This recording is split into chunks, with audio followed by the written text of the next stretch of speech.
The second day of testing in Bahrain was clearly more significant than the first. We saw in the second part of the day the race pace simulation of Leclerc, Antonelli and Norris. In this video we will compare Ferrari, Mercedes and McLaren to see which one is the most convincing and which is less so. Of course, I want to say first of all that these are just tests, and therefore all the teams are testing the limit of the car. They are trying different setups. However, we can draw some initial conclusions about it. Before we begin, please like this video and support me by watching all my content, subscribing and enabling notifications. So, let's immediately look at the ranking of the second day of testing that sees Sainz in first place. In fact, one thing that surprised me quite a bit is seeing a Williams so far ahead. He set the time in the afternoon right from the start after lunch and managed to get himself in the lead. In fact, it's true that we had finished lunch break, that is, in the morning. We had seen a Hamilton ahead of everyone who had finished the morning in first position. Then Sainz immediately set the best time at the start of the second part of the day, and he set this time in 1.29.348. Hamilton did 1.29.379, which is a time that is 0.2 from the from the qualifying time made by Ferrari in 2024, which was 1.29.1. So already this year Ferrari has positioned itself 0.2 compared to the Ferrari of 2024. And this is a good sign, but we know that all teams are improving. Then we have Leclerc in third position. One thing to note is that Norris has the top speed, among other things, after we will return to this. And he also tried the qualifying simulation at the end of the day, in the second part of the second day of testing. Despite the double yellow flag preventing him from finishing the lap and a mistake in the last sector, he attempted the qualifying simulation several times. While he didn't finish it, partly to hide his pace and partly due to errors, he would have undoubtedly secured first position ahead of everyone. So we have a McLaren that from this second day emerges as the first force, as I already told you yesterday. Be careful that McLaren is currently the first force in Formula 1. It is the car to beat. And we saw it also today, especially in the precision of driving. In fact, before going to see the times, I want to show you an image also of Norris, just of Norris's driving that we saw, because it is a really precise, stable driving. He does not make corrections. This is a very important factor. I did a bit of screen to see a bit of Norris's driving, and in the most salient moments, let's say in the most difficult curves, we see that Norris manages to keep his car as if it were on a track. He does not make corrections, and those micro slips that instead, we will see later, does a bit of Ferrari, they also affect the performance of the single-seater, and especially on the rhythm, on the race pace, because they affect the degradation of the tires. Here I did a bit of screen of Norris to show you that anyway, his precision in driving makes the difference. Then on the race pace has been very consistent. And very fast, and the main difference between McLaren and Ferrari we see from the center of the curve to the exit. The difference is that McLaren in the center of the curve manages to bring a lot of speed and not make corrections, while Ferrari makes micro corrections at the center of the curve and on exit that then on the dry lap do not weigh so much. In fact, we have seen anyway a Ferrari that in the qualifying simulation in the morning with Hamilton went strong, as balance has also improved a lot compared to yesterday. In fact, I want to show you some images because we have seen a Hamilton in the morning that convinced a lot at the setup level.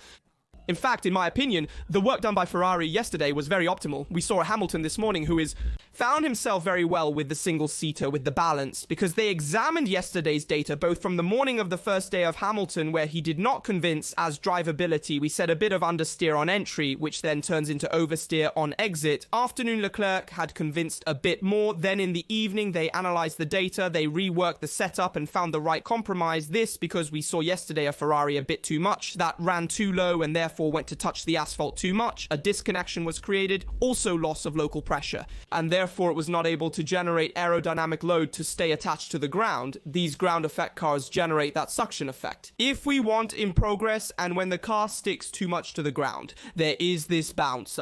Let's say this bounce that is generated, and therefore it is harmful for the performance, and then generates a loss of load that is also felt in progress, and is what also generates the micro slips. There has been an improvement from this point of view. We have seen a more consistent Ferrari today. However, we are not yet at the level of McLaren.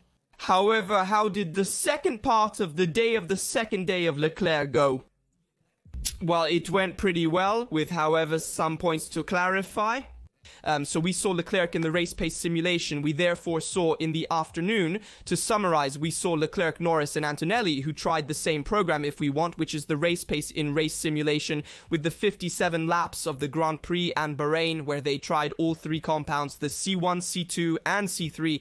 It must be said that they tried different movements, and there is a very important thing to note, that Leclerc and Ferrari, we saw that they had a lower engine mapping compared especially to Mercedes, but also compared to McLaren. So, in my opinion, because Ferrari was mainly losing in the first and third sector, as we will see later in detail, because they were less strong on the straights. In fact, they are the ones who have the lowest top speed. I'll show you right away also from the data. You can easily see it also from the ranking. Hamilton and Leclerc have a top speed of 314, 196 miles AH, while McLaren and Antonelli reach 318, 200 miles AH.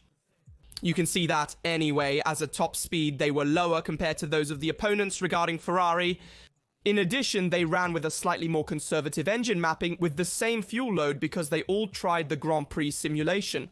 And we saw a Ferrari that, however, always suffered a bit from last year's problems. It started the stints by going slower at the beginning, so starting the stint very slowly with fairly high times to try to manage the tyre as best as possible. This is because there are still those micro slips that we saw last year. Now, we don't know if it's a matter of setup, so the assets still need to be optimized, so it's something that can be improved. We've noticed a difference in driving, especially compared to McLaren. McLaren is really on track, with Norris never making corrections. I mean, I watched it today in the tests, and it's a car that's glued to the ground. It's the reference car, and this needs to be said. Ferrari makes some adjustments, especially in race simulation, because in qualifying it is very balanced. After a while, you notice a small mistake in the race. In fact, I want to show an error that Leclerc made, unfortunately, during the race simulation in the race pace. And it's a mistake that happens, however, it's a mistake that then also weighs on the tires. In fact, we see here, I'll show you now the video in question. This is a small mistake that, for example, Leclerc made. Let's see it together. We are in turn 3. You see here that he loses the rear, counter steers, and then has to get back on track. And here he lost some time. Let's see if there is also the external view. From here we go forward. I show you this because it's important to see where Ferrari then makes mistakes or where the limits of this single-seater are. From what we see in the tests, obviously there are small mistakes that can obviously be improved. So this is a bit of the drift he lost, a bit of the rear, because this Ferrari seems to have a tendency to oversteer on exit, understeer on entry that turns into oversteer on exit. This is a bit of the behavior, as we also saw yesterday. Today is clearly better than yesterday, this must be said, but there is always this little problem. Now, is Ferrari in crisis? Do we have to be negative? No, guys, these are just tests, and it's right that Ferrari experiments with the Versys to Septi. It's right that Ferrari also experiments with the car, with a different engine mapping, and does various tests because you have to test the limit of this single-seater. Let's remember that Ferrari has changed the front suspension pull rod this year, and it's a very big change. It's the only one among the top teams that has made such a big change on the suspension. They still have to find the limit, especially in braking, where the Ferrari still doesn't convince me very much and definitely needs to improve also on that, because we see a load transfer which is a bit too accentuated on the Ferrari compared to McLaren, which manages to remain almost balanced between front and rear, and this then also affects the behavior of the single-seater even in progress. So we need to find a balance between front and rear on the suspension settings, and so how stiff the front and rear suspension should be, and the Ferrari, however, convinced me. So in relation to Ferrari, McLaren currently seems slightly ahead as race pace. Let's also look at the lap time data, which are very important. And however, in relation to Mercedes, I see a Ferrari that is superior to Mercedes. This, from my point of view, the times do not confirm it. That is, if you go to take the times of the race pace simulation between Antonelli and Leclerc today, Antonelli did a better simulation, if you will, as an average of lap times. But in my opinion, Ferrari is hiding a bit in these tests in the sense that it is doing different tests compared to its opponents. We know that Mercedes tends to show a bit more. It did it last year too. If you remember, even in the free practice, Mercedes was the one that convinced even more than other teams. Very often, many could get confused and say, damn, Mercedes is fighting for the win. Then it didn't happen because the engine was on mapping. They were doing tests with less fuel load, etc., etc. This year, it seems to me that Mercedes has the same working method and Ferrari has the same working method as last year. So let's not lose a bit of calm. That's it. Let's try to focus on the data, obviously thinking about how Ferrari worked last year, how it is working this year. These are tests. It's right that the teams experiment. In Ferrari, the atmosphere is very optimistic in the sense that everyone is very positive. We still remain cautious about judgments. However, I show the long run made by Norris and Leclerc in comparison. This is Norris on the second day with C3, C1, and C2 tires in order. We see 36.0, 35.7, 35.6, 35.5, 35.7, 36.3, 36.3, 35.4, 35.1, 35.1. You see that he always lowers the times. 35.0, 35.5, 35.3, 35.3, 35.1, 35.1, 35.3. He finished the simulation with 35.3. Then we go on. Obviously here the in-lap and out-lap laps are not considered with C1 tire, 35.0, 34.2, 34.4, and reaches a 34.2, 34.1 even with C1 tire. 34.1 is a great time, even 34.0, so a lot of stuff this time of Norris, and then with C2 tire at the end he even gets to 32.2, something absurd. 32.2 with C2 tire. In short, Norris did a great race pace simulation, so I show you this. And I want to say that having also seen the onboards, he is really on a track. So definitely it is a reference car. I also show here that of Leclerc in order with C3, C2, C1, all three compounds tried, but in a different order. And so we have 36.8, 36.8, blah, blah, blah. Okay, 36.3, okay. And it reaches a 35.9. So time's still a bit higher with C3 tire, which is the same tire that Norris also used at the beginning. So on that, we can make some small comparisons with Norris, who turns on average 3, 4, 5, 10 stronger than Leclerc, who instead went a bit slower. Constant, because 35.5, 35.5, 35.4, 35.5, so he kept the reference time, but time's a bit higher. While C2 rubber 35.3, then 34.9, 34.8, 35.0, 34.6, 34.6, 34.5, constant because the times are fixed there, but very high compared to the competition. And C1 rubber also made good times. However, it reached 33.5. It's not bad, but they are still quite high times. He also did a longer stint with C1 rubber. However, I think since Leclerc was losing a lot in the first and third sector, he was also a bit down in engine mapping, and we also saw the tire wear, which is a very important detail I'll show you, among other things, that we see a moment then the tire wear of Leclerc that we see from this image was not accentuated. In fact, seeing the tires is fundamental to also see, sorry, here it is. This is the tire degradation of Leclerc at the end of the race pace simulation. There is a bit of graining, but not too highlighted. We know that Bahrain is a track where there is high tire wear, yet Leclerc managed to handle the tires very well. So this means that fuel load is equal, the tires are well managed, a sign that means that Ferrari has not pushed so much in engine mapping, it has been a bit more conservative. This is a bit of my opinion about it. I'll also show you the race pace simulation of Kimi. So I have to say one thing. Let's open the Kimi Antonelli chapter for a moment. I will show you a replay of Kimi, very nice, where you can see that he goes to the limit. Here it is. So here, we see a small mistake by Kimi, who, however, takes a bit of gravel at the exit of turn 3. I show you because he went very to the limit. We saw a spectacular Kimi today. I want to say it again. Maybe I will give you too many compliments, but really every day that passes of test always impresses me. Yesterday we saw him very aggressive driving style. Where he went very wide on entry, then tightened, he managed to make very good use of the whole track. And it's something we don't see other drivers do. Something new that he brought today, we've already seen that he managed to beat Russell's time in the morning.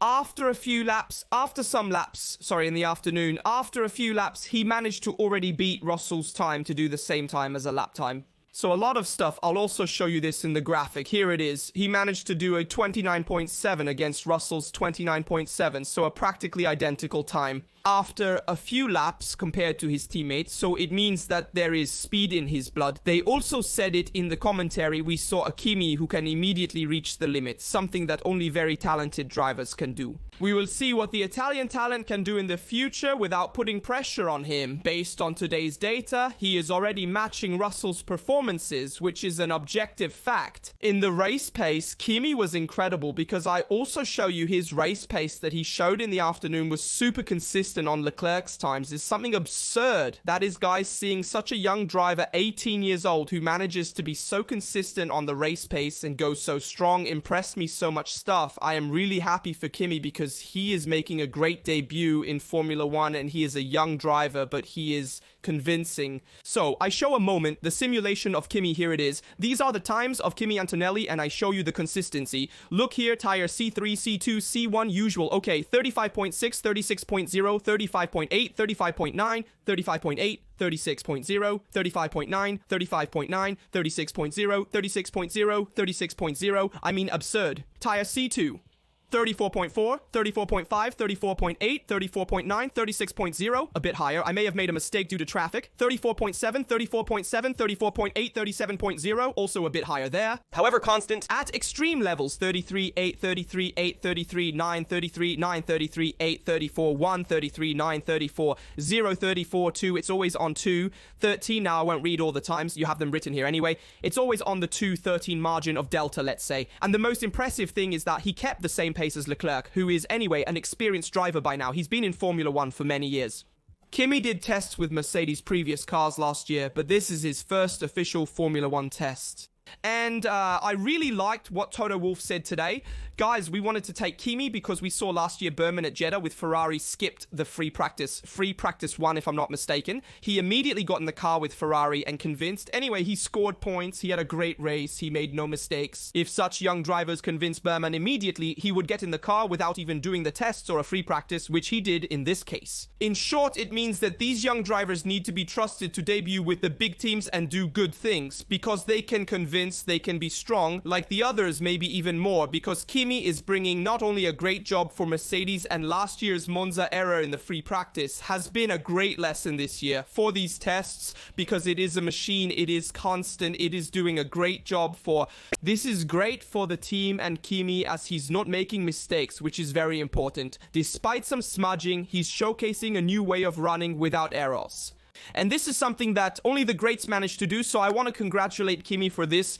Sorry if I opened this parenthesis, but I wanted to do it, and then that's it. I just want to show you also the times of Lawson. Day 2 today, Verstappen did not run. Lawson ran, did not do the simulation of the entire Grand Prix. He did 2 stints of long run. These are quite high times, not too indicative in my opinion, also because we are waiting for Verstappen to evaluate Red Bull. Verstappen will run tomorrow. And be careful that the technical director of Red Bull has already said, Wache, that new parts will arrive, and so we can see tomorrow the real potential of Red Bull, and let's see where it ranks. Currently, I see McLaren, Ferrari, and Mercedes as top teams. Williams also praised Sainz's excellent performance in today's commentary. They will likely secure the 5th or 6th position on the grid, a significant achievement as it means being the best of the remaining teams. Albon and Sainz, both experienced drivers, can consistently score points for their teams, which is beneficial. Also pay attention to Racing Bulls. Anyway, it went well. Even Alpine did very well. And these are the main teams. Those that have convinced a little less are Sauber and Haas currently. And so I see better Alpine, for example, Alpine, Racing Bulls, the same Williams, and also Aston Martin. Obviously convinced me a little more. In the end, I see Sauber and Haas that are not convincing very much. These are the current team values. I will rank them at the end of the tests. But in conclusion, still on Ferrari, I want to say the last things this morning. So Hamilton convinced me as a driver. Good balance. They made a dock program for Hamilton. Among other things, he also changed the steering wheel. I show you a detail on Hamilton's steering wheel. Very interesting. You have the, let's say, the side paddles of the gears. Okay, the levers, the gears, which have been reduced in size, similar to those of Mercedes. This is Hamilton's steering wheel that has been modified for the 7-time world champion to also adapt to his way of running. He made some statements. He is comfortable with the car. It's still too early to give definitive judgments, obviously, so we will see more lovers.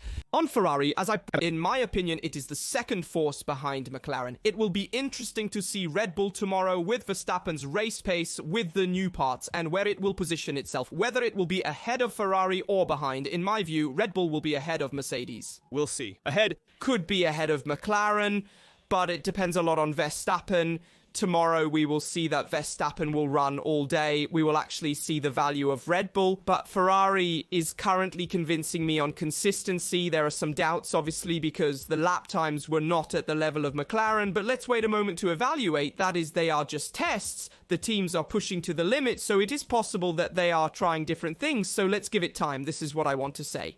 If you enjoyed the video, please like, subscribe, and turn on notifications. Tomorrow's video will be released after the third day of testing, followed by a summary video of all 3 days. I may do the summary video live or include my personal ranking of who impressed me most during these tests. Stay updated, everything is here. See you next video, related videos also linked.